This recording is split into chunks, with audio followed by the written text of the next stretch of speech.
Alright, so what you're seeing on the screen right now is a very early build of Resident Evil 4. This was how Resident Evil 4 was originally meant to look. This is obviously very different to what we have now. This is usually called the Hookman / Hallucination build of RE4. Some people call it 3.5. But you know, most people I've kind of spoke to about it and looked up online, when I've looked up online about it, it's called the Hookman or the Hallucination build. And it is a lot different to what we have right now. A couple of things to take away from this immediately is the perspective. It follows like a dolly system type camera. If you've played Outbreak or Code Veronica, you'll know what I'm talking about, where it's not fixed camera. The camera kind of like follows the character rather than you having free control over it. It kind of just follows the character around. Sometimes you're walking towards, sometimes you're walking away. It just depends on the kind of area you are in. So it does have that familiarity in a sense of the older kind of games, you know, again like Code Veronica and Outbreak. And it's very compact as well, much like the original games, which I thought was really cool. Now, one of the things this game does is causes Leon to hallucinate, and hence the hallucination tag that people have kind of placed with it now. What would happen is you would see the game how it is now, and then when the hallucinations would happen, which you saw previously a minute ago, is the screen and the environment just like that will go blue, and things will happen. For example, in this area you've got like the dolls come to life and start attacking Leon. You have to fight back or run away or whatever it might be you need to do. It's very unique to this series. I don't think it's really been done before. One thing that I do want to mention briefly is Capcom, if you've looked at any cut content they've ever released, whether it's concept or old builds like this, you'll know that they'd never really scrap the ideas.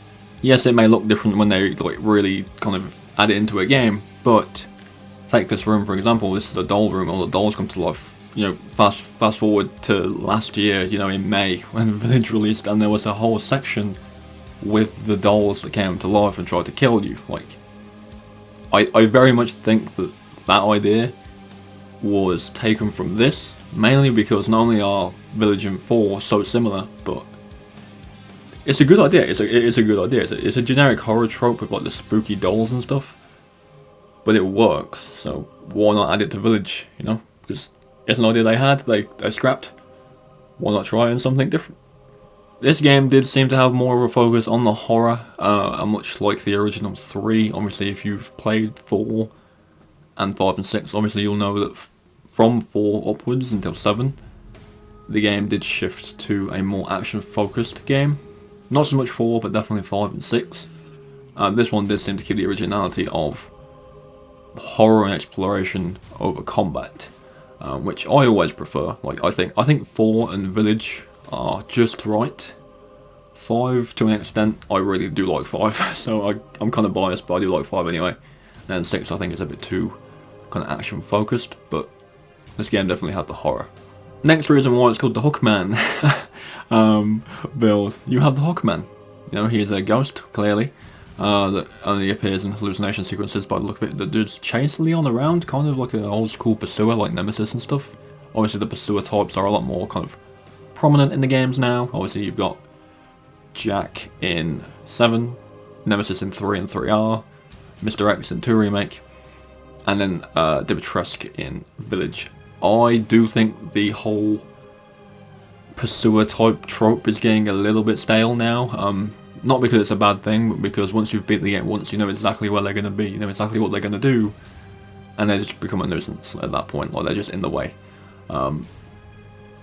They could improve it. Obviously they can make the AI a bit more unpredictable, but this was an early version of that pursuer type. You know, you have to take him down to kind of get out of the hallucination so he can't hurt you anymore.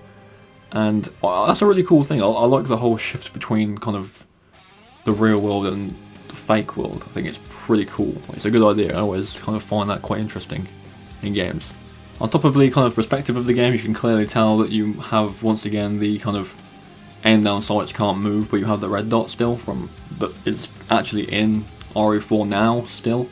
So obviously you can tell that things were kind of built upon from this. Also, this game seems to be primarily set in a castle. I don't know for sure if any of the kind of ideas went from this to 4. I do think some of them did, for instance, all the knights that are kind of around. I do feel like, especially the design of them specifically, looks like it could have been kind of transferred into 4, because they do look very similar. Now, I don't really remember if there was like an actual story for this build. I think this may have just been like a generic kind of showing of ideas. This was kind of revealed at E3, I believe, in 2003, or at TGS in 2003, one of the two things.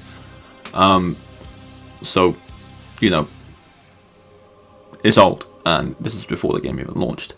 From what I've kind of seen, it seems like the kind of idea for 4's story originally was that Leon was going to go to the Spencer estate. If you don't know what that is, essentially, if you played RE5, and more importantly the DLC for Resident Evil 5, the Lost in Nightmares DLC, it's where Jill and Chris go to Spencer's estate to find him, but when you get there, he's been obviously killed by Wesker, and then it explains what happened to Jill, and why she's not in the main game of RE5.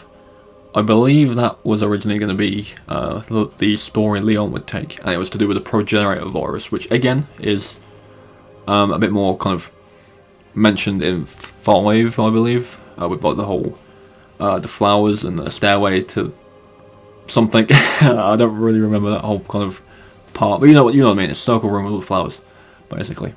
But that was more elaborated on in 5, so it would have been interesting to see Leon kind of follow this path, but I do believe it makes more sense for Chris and Jill because of their involvement with Wesker and Umbrella. It's more direct than Leon. Leon was kind of just involved in the incident in 2, but they had like a one-to-one connection with Wesker, so they were trying to, you know, go for more of the higher-ups in Umbrella. So it makes sense for them to kind of go that route more. And to be honest, you know, I think the Resident Evil 4 we've got now is incredible, with a remake coming soon as well. Well, coming soon, hopefully announced soon, at the very least. But this is definitely something of interest. Like I've said, I've seen it way back, and thought it was really cool to see. Obviously it's not going to happen now, and that's fine, because these things do happen. You know, I'm sure many games go through different ideas and concepts while they're in development and then get changed drastically. This is not the only video of this type that I'll be doing for Resident Evil 5, for instance, had a lot of changes, a lot of more public changes as well. Like, this is all we really have for this, but 5 had a lot going on in the background, which is all very interesting. Characters from older games coming back that aren't just Chris and Jill, different tyrants, different enemies, different storylines and stuff like that. There's a lot more public information about how RE5 was being developed than there is 4. At least that's what, you know, I can see. But yeah, do let me know what you think of this. Do you think you would have been interested in playing this over the 4 we have now? Do you think this could have been better than the 4 we have now? I know that a lot of people do think 4 is incredible, but do you think this, if this released, would it be better if they kept the kind of design, the idea they had for this the same? Or do you think 4, again, like I've said, 4 we have is great, and the remake is going to be great, or whatever it might be, whatever your opinion may be. But, you know, this is more my style, I think. Like, I do prefer the horror over the action in Resident Evil, and that's not a complaint. Like I've said, you know, 4 and Village do the combat and the horror effectively, and it's evenly spaced out between action and horror sequences. 5 and 6, again, a little bit more on the action side, but I do quite like 5. Anyway, mainly because it was one of like my first big, massive experiences with the series with a friend. Like, playing it like all the way through start to finish in the whole day, twice. That's why 5 is like held in such high regard for me, because I have such good memories with it. But yeah, 5 and 6 obviously are action games, but 4, Village, acceptable.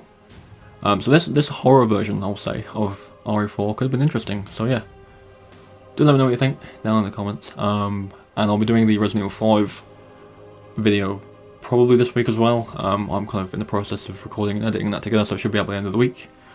But yeah, thank you all for coming by. Remember to leave a like on the video and subscribe for more Resident Evil content. And I'll catch you all tomorrow for a brand new video, as always.